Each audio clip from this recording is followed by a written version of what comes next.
has been interesting and exciting. We have had spirited papers, more spirited question and answers, but I think we probably need to do something more spiritual and carry on to what Mr. Paul Quinn said. We need to move on to our cocktails. So we will keep this session short, very, very short, because I'm sure it has come a long way already. People have said what they had to say. There is very little more to add. What I will do is, I just request each of the each of the panelists here to give maybe a minute or so of their view of what they felt that this conference contributed to the knowledge dissemination, to the takeaway that we have. From my point of view, I'll just sum it up like this, that we have been discussing dredging, we have been discussing inland water, we have been discussing navigation, we have been discussing flood control, damage control, drought control, everything. But we have been discussing this for the last 40 years, 50 years. I think we need to do something now. Mr. Mitra, one of our senior naval architects, one of my gurus and one of the best naval architects in the country, he made a very valid point on one of the breaks that we had. We discussed a lot of problems. How about finding some solutions? But here Mr. Mitra must say that some of the solutions are probably not necessarily within the industry, but it does require a government intervention. Possibly, as I keep saying in certain forums, Delhi is far too moved away from water, seas and the requirements. Probably we need to do something about it, or we need to move closer there and shout and scream. These are my basic views, and I would request, starting from person from IHC Holland, Mr. Paul, we'll start from here and then we will end up with our chief guest, Zal, at the end, as to what was what you thought was the takeaway. Just a short, what you thought, what you gained from it, and otherwise. Okay, as I see it, I heard a lot of information, especially on the opportunities and also on the challenges. So I do feel that for private parties there are a lot of opportunities there, and I also know that there are challenges, and I think today made very clear if you are considering venturing into this business, what to keep in mind and what opportunities to look out for. I think that's...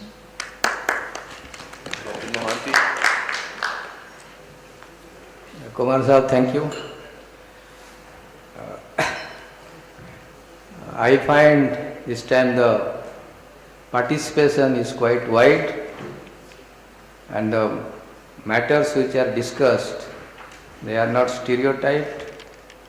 Like a new issue what IRS put up is regarding DR68, and also ISC, they have put about this cost. They said always the expensive thing is not always expensive. Like you say that cheap labor, I would say they are more expensive, that sort of thing. And for the industry, shipping industry, this is my personal, even shipbuilding industry, this is my personal opinion. We should not depend on the government now anymore for subsidy, because subsidy is a thing of the past, and my personal opinion that subsidy makes us inefficient. We have to see that how we are brought into the level playing field. Today, you see a small shipbuilder in the country, he imports everything, starting from propeller, shaft, you can put a capstan, you can put anchor chain. Can you not make this in our country? So if you are saying make in India, it is not that bringing everything from abroad and assembling it and delivering it. That I will not call make in India. Let us start from the scratch and give we have to make, like here we all fight for a small work, many people will fight for a small work, rather than we should develop our suppliers so that things become much cheaper, and probably where you can see some excise duty and other thing, the shipbuilding industry can bargain, or we can have something like a marine park which will give you the facility of SEZ, where all these manufacturers, equipment manufacturers could be accommodated and they could be given some concession on the taxes so that these whatever the equipments required for a shipbuilding is all available in the country, because steel price is international price, that is not going to make much of difference. Thank you very much. Paul? What I learned is that, perhaps I was a little bit surprised, and I knew this was a conference on dredging, but I learned there's a tremendous amount of attention being paid to inland dredging, and that's good. That's the new direction. Your government seems to recognize the tremendous value of having a marine highway system moving goods and people by waterways. I was really surprised at the focus on that. One thing I didn't hear, but this is not unusual, is, well, how to pay for this. Governments get interested in things and governments get disinterested in things, and it might be worthwhile eventually to have some of your group look at, suggesting a trust fund to fund this type of work. Small minor tax on cargo or containers, because there's such a high volume of containers that come in and out of here. Just a few hundred rupees per container after a few years will build up a huge trust fund to fund this. Then you're free from some of the whims of policy changes in politics. Thank you.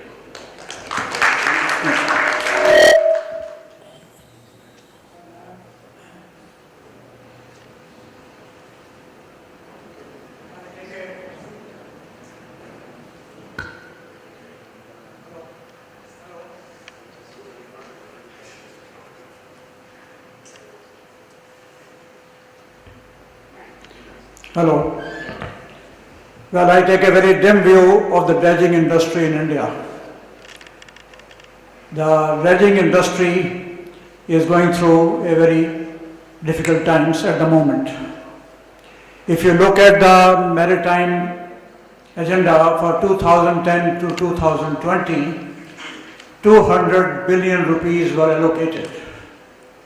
But I regret to state that only 32% was utilized by the major ports and only 48% has been utilized by the non-major ports. The Indian companies are facing a lot of difficulties because the award of the project and implementation is taking too long. With the result, the dredging companies cannot sustain. As you all know, one major company is already packed up and gone home. So I think we have to take some positive steps to see that we can meet the challenge what we have before us. Thank you.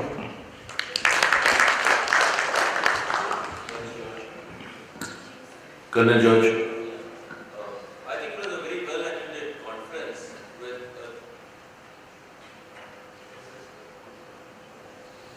I think it was a very well attended conference with a lot of subjects covered. The focus was on inland dredging. I'd like to delve on it a little more. I think today the political leadership has really, taken the lead. It's pushing this aspect of water management and dredging in the country. Not just dredging alone, of course, water management as a whole, which would probably really do wonders for the economy, whether it is coastal shaping or inland dredging. But in the process, say the Inland Waterways Authority of India, which is supposed to be the nodal authority driving inland dredging, I think is being pushed to take short-term decisions. An example in view, they have gone ahead with the National Waterway number 5, where they have issued a dredging tender. I think there's not been adequate analysis into the dynamics of the river. It's just going for dredging, in 2 seasons. They do not know what will happen after the first season dredging is over. I'm quite certain in my mind that the river would be again back to the same shape, back to zero. Probably will be dumping Indian money into water. So I think we need to look at it a little more carefully. There's got to be a greater application, greater kind of commitment and focus, and of course telling the political leadership that probably this is not the time to take on such a waterway, just because you want to say that you need to start something like dredging in the national waterway or something is started there. So I think we need to be cautious and careful about it. It's got to be a very, very considered kind of view, taking all aspects of the river into account in terms of protecting the embankments, or to ensuring that whatever money you are going to spend, it's well spent. This needs to be really thought about by everyone who is involved in the dredging industry. Thank you. Captain Malhotra. Good evening, everybody. I will start off something which I remember from my childhood. My father used to tell me that when he was a kid, he used to be given a checklist of, say, toys or things that he wanted by his father. And that would go probably to UK or someplace, and then he would get his stuffed toys or whatever he wanted from UK. But I never saw that. I got everything what I wanted from my own country. So I think we have moved on from that era to this era, and definitely, with our instead of getting international things, we can get our international friends onto India and probably progress together. And definitely, we would definitely move forward. Thank you. We now move to our chief guest, Dr. Jal Tarpare. We have been, at least, I do not know what is the meaning of Zal in Persian, but I do know the meaning of Jal in Sanskrit and Hindi. It represents water, and I think the discussion that we are having today is all about water in any case. Dr. Tarpare, Mr. Tarpare. Thank you, Mr. Kumar.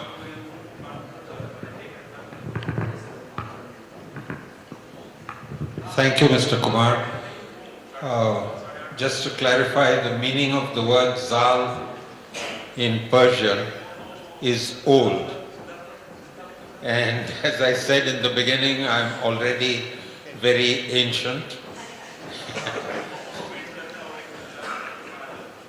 You have asked what takeaway we take from this conference.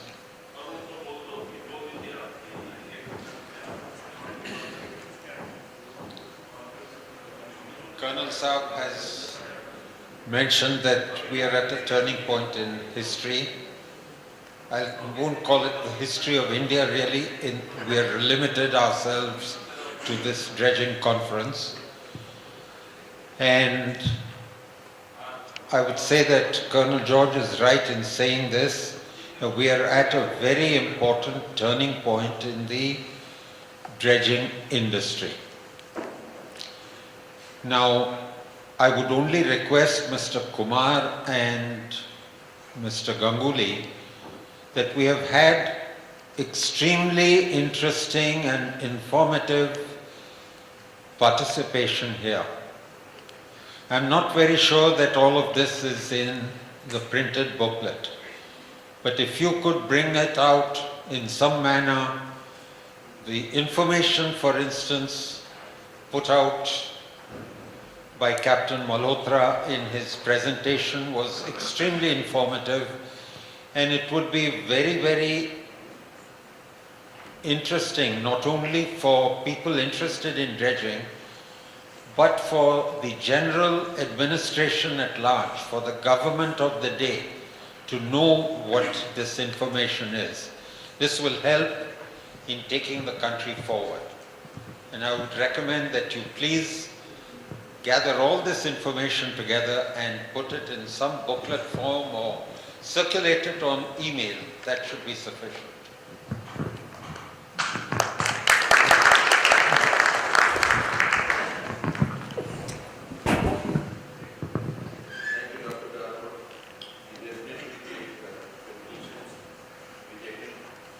We definitely take cognizance of what you have said.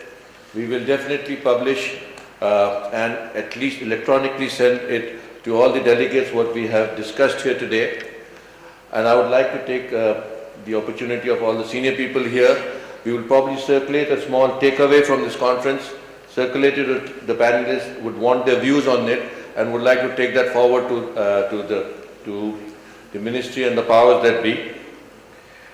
I think one thing, I received an SMS from somebody, Mr. Ajit Vasudevan. He felt that one thing that we have missed out today, and we should cover it up in our next conference definitely, is that we have not stressed enough on the training, skill development, dredging courses in the Indian universities. He felt that we have various electives, 7 or 8 electives in the final year in IIT Kharagpur. Maybe what we could have is one of the electives could be dredging construction, dredging designing, dredging industry as such. That could be taken as one of the electives. The other thing which also was very interesting, and I hope those figures are right, Paul, are the levels of maintenance required for maintaining a highway as compared to maintaining a waterway. If those figures are anywhere close, I think that's something that needs to be hammered home at Delhi, at the powers that be. And similarly, I would like to find out what would be the cost of really maintaining a 4-meter depth waterway in India, at least on the major waterways, as compared to a relatively comparable highway. What would it cost us to say, as for instance, the Ganga waters, I think that is about a 2,000 odd kilometer waterway.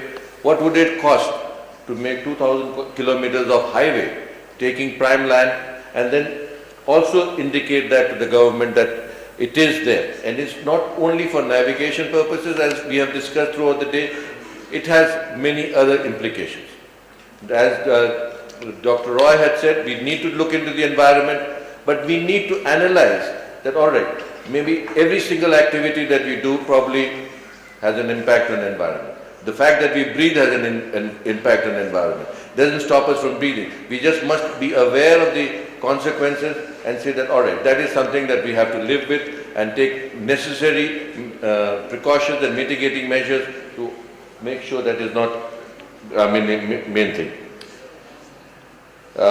Before I conclude, I would like to really thank the panelists.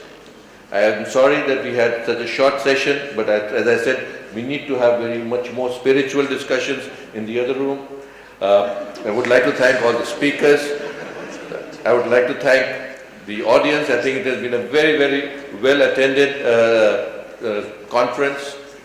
Of course, I must thank my team in the Naval Architecture Institute, INA, especially the convener, Mr. Ganguly, thereafter Mr. Roy, then we have had Manohar, we have had many people all contributing, and we need to thank them all. And above all, we thank these, the organizers, the hotel, and everything that has happened here. And we wish ourselves the best of time till we meet again for the second Dredge India Innovation 2016. Thank you. And now may I request Mr. Kumar to give this a small token of affection from our side to the panelists, and suiting the mood of the evening, what we are giving is the class. Radharamma.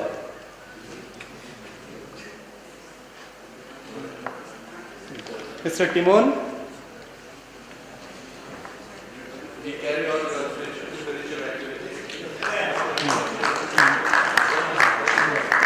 Captain Mohanty,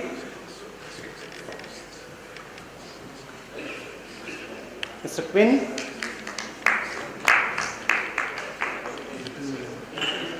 Captain Sood,